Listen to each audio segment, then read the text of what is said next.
Hello YouTubes, apparently we've had a mini disaster.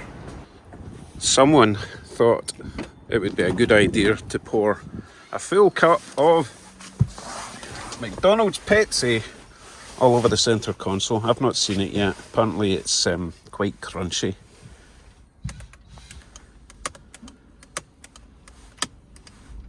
Oh, that shouldn't make a clicking sound. How about this? That's not bad. Oh, that's not going down. Oh, it's bad. Oh dear.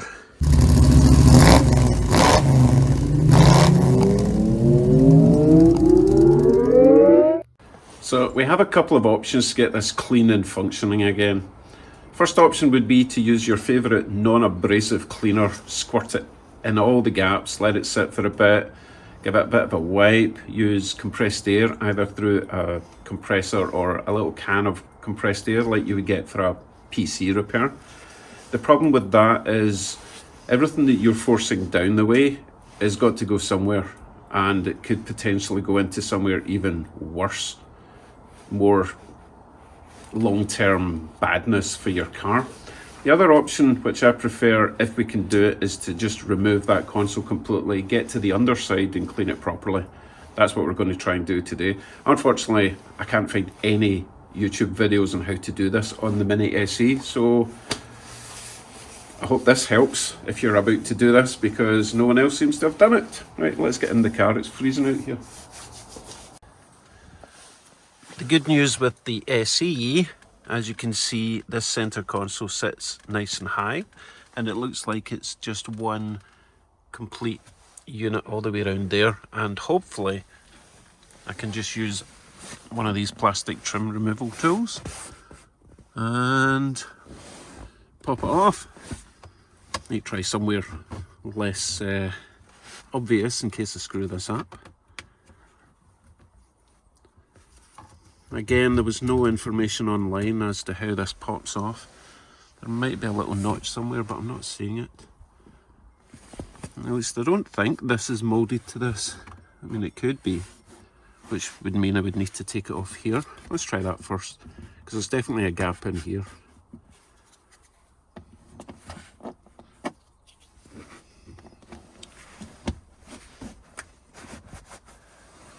No success there. Very frustrating when no one's done this before.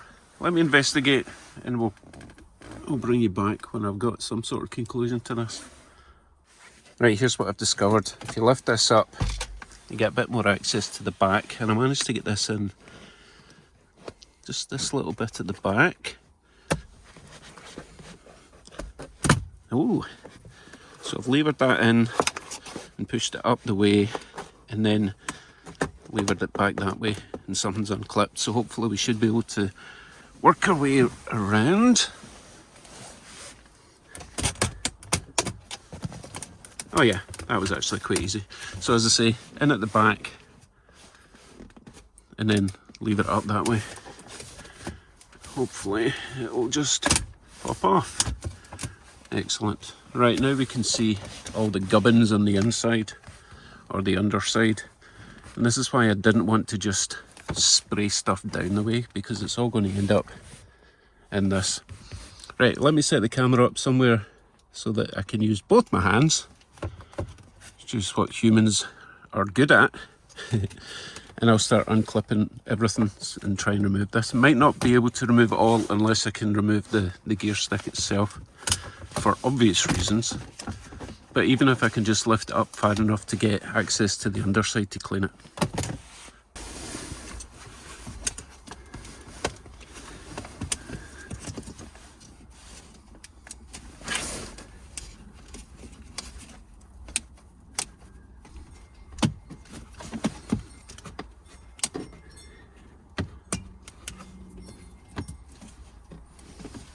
Little clip there.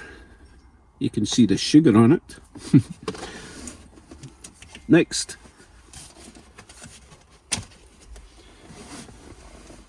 this one just pulled out. No clip on that one. So that's everything at the back. In fact, that's everything attached to this. So that's your main plug going to all your parking brake controls. And this one seems to do everything else for your entertainment system. Very small wire plug, but it does have 4 wires on it. Okay, let's see if we can... Actually, I don't think we need to get this completely off. I've got access to the underside. I can remove these plugs, these connections if I like, little Torx screws. Let me get more tools, investigate that one. So on the underside, on the right hand side, this is the controller for the media center. Now, there's 2 screws, Torx screws at the back. And I think it might just slide in there. The smaller screws are to hold something else on, presumably to hold this onto the mounting plate. So let me take those 2 screws off first and see if it slides out. So these bigger screws are a T25. Oh, and they're tight.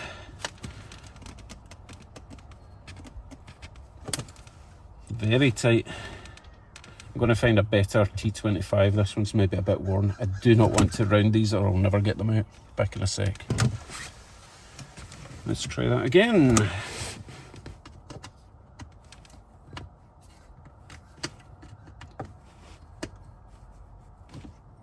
Okay, not a T25.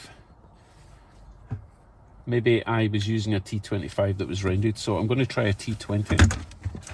This makes more sense.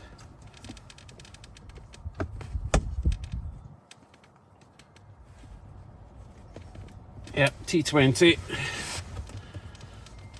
Incredibly tight considering it's just gone into plastic, but hey ho. Or maybe it's the sugar that's doing it.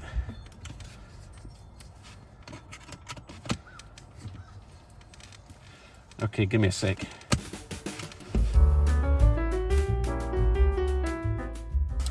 So let's see if my predictions are correct.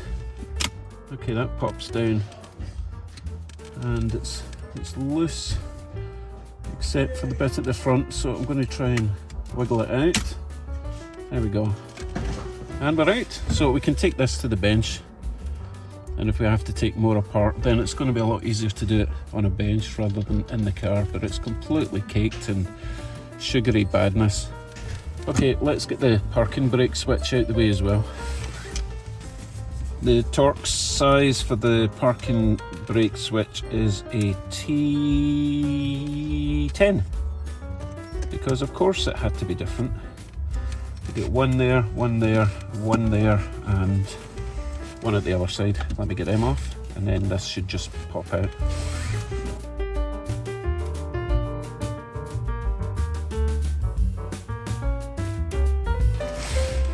And this just falls out. The only thing holding it in was the Pepsi juice. Look at that sticky nonsense. Oh my god. Okay, so let's get that and that over to the bench. Might have to take this apart a little bit. We'll see. I'll see you in the garage. So the Mini started going a bit mental with warning noises, probably because the parking brake switch is no longer attached. So I am going to throw in a couple of wheel chocks, just in case it gets any funny ideas. I don't think it will go anywhere. It should just default to park, but you never know. And we are on a slight slope, so just so you know, when you take that switch away from the car, it will start going bing bong, and sort of warning lights on the dash. If there's any problem with that when I plug everything back in, I will update you on that. Okay, back to the bench. Let's begin with the big media controller. Now, my plan was to remove these 4 screws and hopefully lift this off and clean everything on the inside. These are tiny little Allen screws, and I have nothing small enough.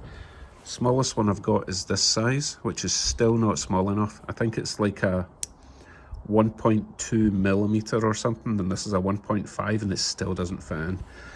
But to be honest, I don't really want to dismantle this whole thing. You never know, you might take this apart and springs go flying and then you're really stuffed and you don't know how to put everything back in. And most people who are watching this video probably are similar to me and you don't have the technical skill to do that sort of thing. So the main thing is I don't have to spray things down the way like it would be sitting in the car and risk all that fluid going down into the electronics. Having it out like this, I can spray it, put it on its side, use air to push it down the way rather than down the way. You know what I mean? I can push it sideways if you like, rather than into the electronics. So that's what I'm going to do, but I'm going to clean it as I go. I'm going to just start by using these Armorall interior wipes. They're specifically designed for the inside of a car because everything on the outside at the moment is kind of sticky. I want to at least not contaminate everything else that I touch. And then once I get the outside cleaned, I'll start getting into the little crevices. Even the back of this is all sticky where it's been sitting. So let me give this all a good clean on the outside and then we'll move on to maybe spraying something into these gaps. Let it sit for a bit and then use an airline. As I say, you can just buy a little can of compressed air if you don't have a big compressor like I do. And let's face it, not everyone's got a big compressor just lying about. Right, back in a bit when the exterior is clean. Right, exterior is all nice and clean, but as you can see when I press this button here, it clicks, and it shouldn't click, it should be like this one, which is fine. The back ones, click, click. Again, they're just getting stuck in sugary stuff. So my plan now, I'm going to use this. It specifically says glass and plastic. The reason I want to use this, it's compressed and it comes out as a foam and it should penetrate. So I'm going to spray in these gaps here and let it sit for a bit, and then use the air compressor to force it down that way rather than in that way. Shake this for a bit.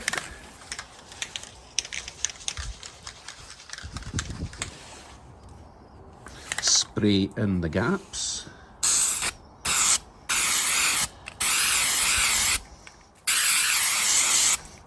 This could all go horribly wrong. And we'll let that sit for a few minutes. When we come back, we will get the air compressor and blow down there. So I'm going to wipe it away from this section because I don't want it getting blown down into the electronics box.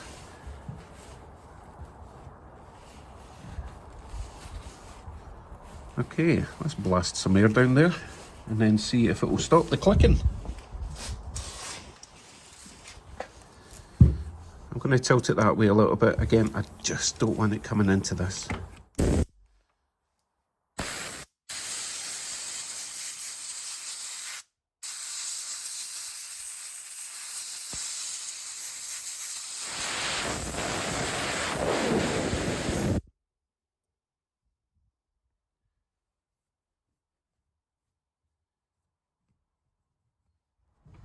Right, let's see if that has helped at all.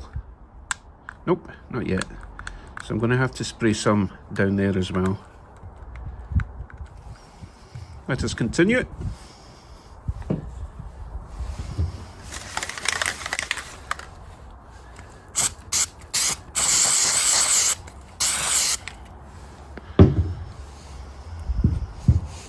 Stay.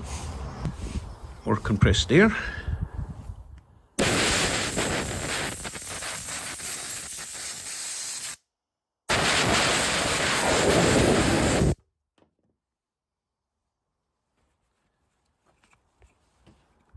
Ooh, look, no clicking. So we're getting results here. Nice. I'll do the same at the bottom now.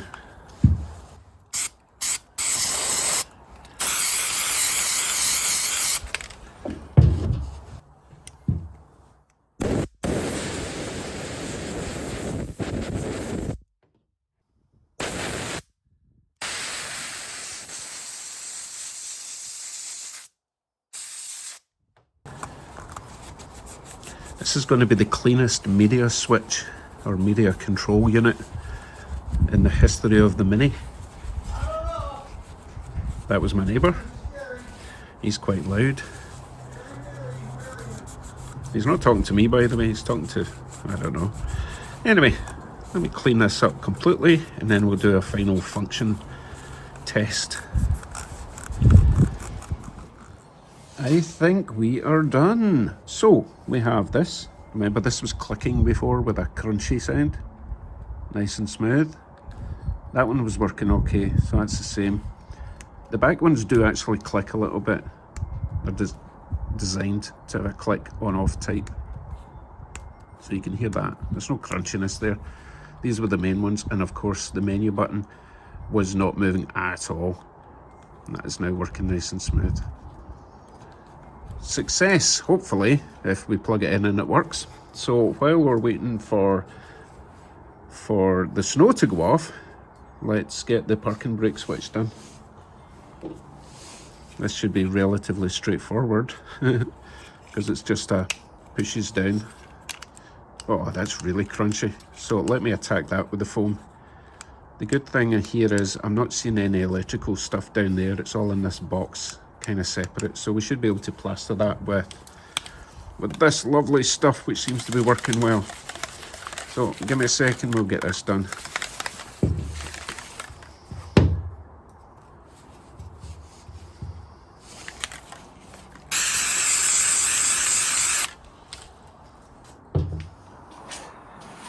That's clean. That's clean. Oh, I do need to clean the plastics around that these slot into.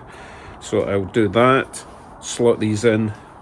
Fingers crossed everything still works as it should.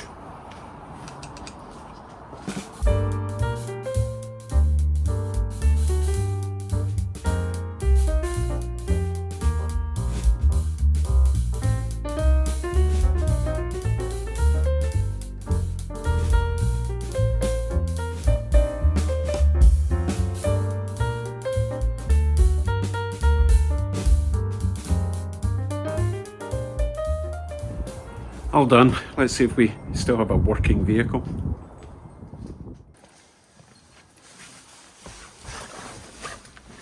Let's get in out the cold. Right. So my little parking light has come on straight away, so presumably the parking's now still working. Anyway, let's switch it on, make sure everything works.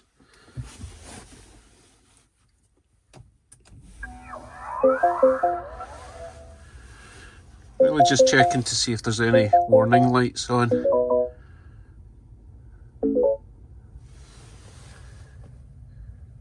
Ignore the tyre pressure warning light flashing away. That's because I've got the winters on and they don't have tyre pressure sensors. I don't know what that is.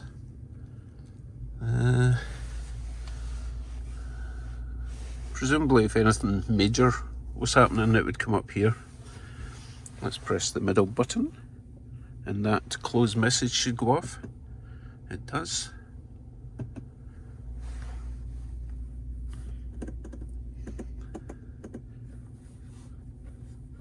Everything seems to be pressing nicely. Oh dear, I'm messing everything up there. That's important, make sure that works. My foot's on the brake, press that down, should release the parking brake. Yep, back on. Lovely. Gear select. If I remember how to drive this thing.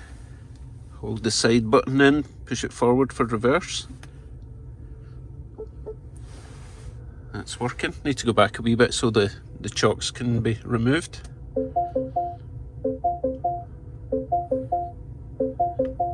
Oh, still got the parking brake on.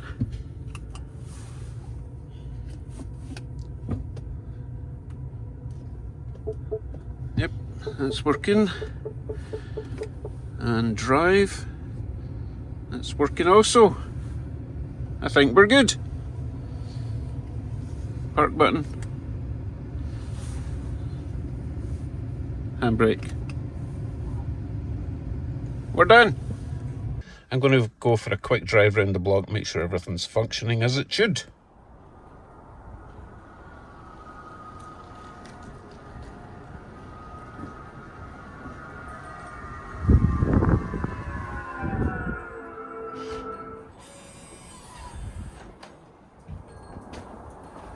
All done, everything working as it should. Relatively easy job, to be honest, but you will need a T10 and a T20 Torx screwdriver or little wrench tool that I've got. I'm sure you can do it a lot quicker than me, but I wanted to go into as much detail as possible so you didn't break anything. It's a bit windy today, sorry about that. Anyway, that's all for the Mini for now. Still working flawlessly. If people would stop pouring their beverages all over it. Anyway, take care. See you in the next one.